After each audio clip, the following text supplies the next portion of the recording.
Bonjour à tous. Comment devenir pépiniériste? Comment créer une activité complémentaire autour de la vente et de la production de plantes? Pépiniériste? Je comprends pas. Pourquoi tu vas pas acheter tes plantes à la jardinerie comme tout le monde? Comme tu le sais, je suis passionné de jardin, j'adore les plantes. Et finalement, on est vite limité. Les jardineries, elles offrent pas mal de plantes, mais pas beaucoup de diversité, pas de variété intéressante. Et puis les prix, c'est assez cher. Et tu peux me dire comment tu vas faire pour produire des plantes à partir de rien? C'est là que j'interviens. Je vais vous expliquer comment on plante, on multiplie et on produit des végétaux. Bah ouais, j'attends de voir ça. Alors vu que je suis pas un professionnel, que je suis passionné de jardin, que j'ai été paysagiste, que j'ai un petit peu de connaissances, un peu d'expérience, mais je suis pas forcément prêt, je me suis quand même dit, je vais me former auprès d'un professionnel. Ah ouais? C'est qui ton professionnel? Parce que dans le secteur, sur internet et compagnie, les formations en pépiniériste, moi j'en ai pas vu beaucoup. Écoute, j'ai trouvé Atmosphère, une petite entreprise familiale, pépiniériste, en permaculture. Ils font des super formations, ça m'a pris quelques mois d'être formé par eux. En visioconférence, je suis allé rendre visite à leur pépinière. Ils font du super boulot. Et pour comprendre un petit peu le métier de pépiniériste, je trouve que c'est top. T'avais besoin de formation? Enfin, je sais pas, tu jardines depuis toutes ces années et puis t'es pas capable de produire une plante? Je me suis posé quand même beaucoup de questions. La place qu'il me faut, le matériel qu'il me faut, comment ça marche, combien de temps ça me prend. Alors la formation, c'est pas obligatoire, mais je vous le conseille. Misez sur vous-même, c'est intéressant de se former. Ça vous fera gagner du temps. Donc pour devenir pépiniériste, il me faut d'abord et avant tout, le premier point, un terrain. Eh dis donc, tu connais le prix de l'immobilier dans le coin toi? T'as vu le prix des terrains? Ouais, je sais, mais pour commencer, tu peux commencer sur ton propre terrain. Il te faut 200-300 mètres carrés minimum. Et après, tu pourras faire plus. Et puis peut-être, pourquoi pas un jour, acheter un terrain dédié à cette entreprise. Bon, allez, admettons, là, j'ai 200 mètres carrés qui traînent au fond du jardin. Comment je fais? Tu peux commencer par acheter des plantes et les revendre un petit peu plus cher. Te faire un petit stock de plantes. Mais dans l'idéal, le pépiniériste, il produit lui-même ses plantes. Produire ses plantes. Et à partir de quoi? Il va te falloir soit des graines, soit des boutures. Mais dans tous les cas, il te faut des plantes.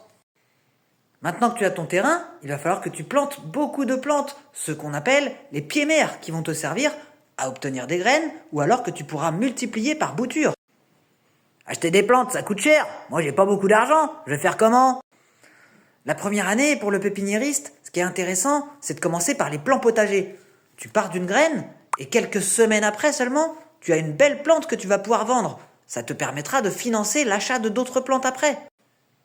Ah ouais, des plants potagers, genre tomates, courgettes et compagnie.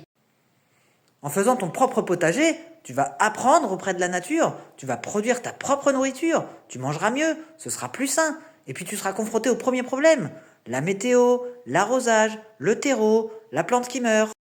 Ouais, bon, admettons, allez, je commence par le potager. Je commence par quoi? Faire son propre potager, ça s'apprend. Mais avant tout, il va te falloir des graines. Bon, j'ai trop où mes graines? Si tu fais déjà du potager, peut-être que tu as déjà des graines. Mais sinon, il va te falloir en acheter. Pour ça, par exemple, il y a Cocopelli et plein d'autres sites qui te vendent des graines de qualité. Bon, alors, les graines. Ok, c'est noté. Après.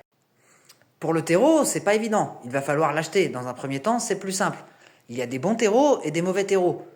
Mon premier conseil, ce serait de faire des mélanges de terreaux. Acheter plusieurs sacs de plusieurs marques différentes et pourquoi pas mélanger ces terreaux pour optimiser un petit peu les atouts et les inconvénients de chaque terreau.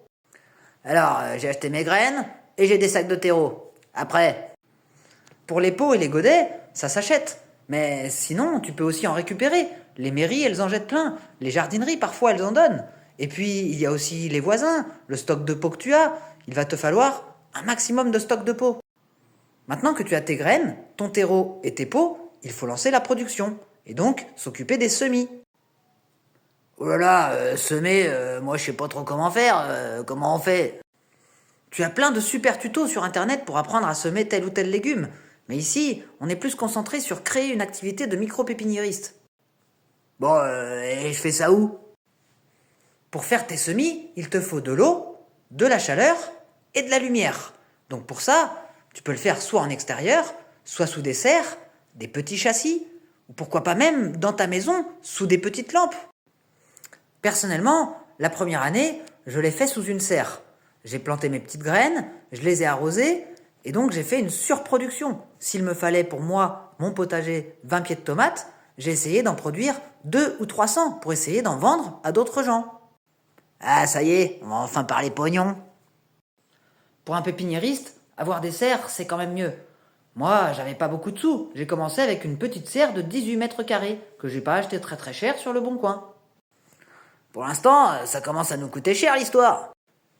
C'est normal, il va falloir un petit investissement au début. Mais l'idée, c'est au moins la première année de vendre suffisamment pour payer les frais qu'on a eus la première année. Bon, tu vas vendre tout ça combien? Et ça va te rapporter combien à la fin? Dans mon cas, j'ai essayé de trouver un prix juste. Un prix que moi-même j'aimerais payer si j'allais chercher mes plants potagers chez un professionnel. Ça y est, nous sommes en cours de printemps et j'ai produit pas mal de plantes. Donc, je les ai stockées sous ma serre pour la plupart. Il commence à faire beau et moins froid, donc il y en a quelques-unes qui sont sorties dehors parce que j'ai plus de place dans la serre. Et je vais commencer à vendre mes plants. Pour ça, j'ai utilisé le Bon Coin. J'ai mis des annonces, vent, plants de tomates, plants de courgettes, plants pour le potager. Soyez naturel, ne mentez pas à vos clients, dites-leur que vous faites du potager, que vous aimez ça et que vous avez fait une surproduction dans le but de la vendre. Alors, vent, plan potager, pépinière en cours de création, tarif, je mets quoi comme prix? J'ai comparé un petit peu par rapport à la concurrence, j'ai essayé d'ajuster mes prix. En moyenne, 1 euro le plan potager, 1,50 ou 2 euros selon la variété. 1 euro le plan potager? C'est pas cher, ça va pas me rapporter assez. 1 euro le plan potager, il faut faire ses calculs. Mais si je produis 200 pieds de tomates, ça peut potentiellement faire 200 euros. Si en plus je produis quelques courgettes, et puis quelques aubergines, et quelques salades, on peut vite monter quand même. Ok, mais il faudrait combien pour en vivre? Pour en vivre, dans notre pays, il faudrait environ 40 000 euros de revenus dans l'idéal pour commencer. 40 000 euros? Personnellement, c'est une activité complémentaire. Dans un premier temps, je me suis fixé 5 000 euros. Ça pourra déjà arrondir un petit peu les fins de mois et pourquoi pas me permettre d'investir dans d'autres plantes ou du matériel pour la suite. La suite? Comment ça la suite? Oui, j'ai envie de devenir pépiniériste, donc j'ai envie de proposer des plants potagers, mais aussi des arbustes, des fleurs vivaces, des plantes aromatiques, voire même des petits arbres, des arbres fruitiers. Tout ça, ça va prendre un peu plus de temps, donc chaque argent que je vais gagner grâce au plan potager va me permettre d'avancer sur ce projet. Et comment tu vas faire pour produire des arbustes, des fleurs, des aromatiques et compagnie? Produire des plantes, ça peut se faire par les graines, mais ça peut aussi se faire par du bouturage, par du marcotage, par de la division et plein d'autres techniques. Donc pour les arbustes ou les arbres, je vais essayer de voir comment je peux faire. Et à partir de quoi tu vas faire ton bouturage et ton marcotage? Pour aller plus loin que le plan potager et produire des fleurs vivaces, des plantes aromatiques, des arbustes ou des arbres, il va falloir ce qu'on appelle des pieds-mères. C'est-à-dire qu'il va falloir que je plante moi-même sur mon terrain ces plantes-là qui me serviront pour faire des petits. Oh là là, mais il va te falloir de la place pour tout ça. J'ai commencé avec un terrain de 600 mètres carrés. Pour apprendre et se familiariser un petit peu avec le métier, c'est déjà pas mal. Et puis sur 600 mètres carrés, on peut en planter pas mal des plantes. Ok, mais parlons pognon. La première année, les plants potagers, ça t'a rapporté quoi? La première année, j'ai quand même pas mal investi. J'ai investi un peu plus de 3 500 euros au total, entre le terreau, les pots, les serres, un petit peu de matériel. Mais j'ai réussi à générer environ 4 000 euros de bénéfices. Donc j'ai gagné un petit peu d'argent quand même. Bah vas-y, raconte, toi t'as planté quoi sur ton terrain? Je peux pas tout te dire en quelques minutes. Sois patient, on verra ça dans une prochaine vidéo.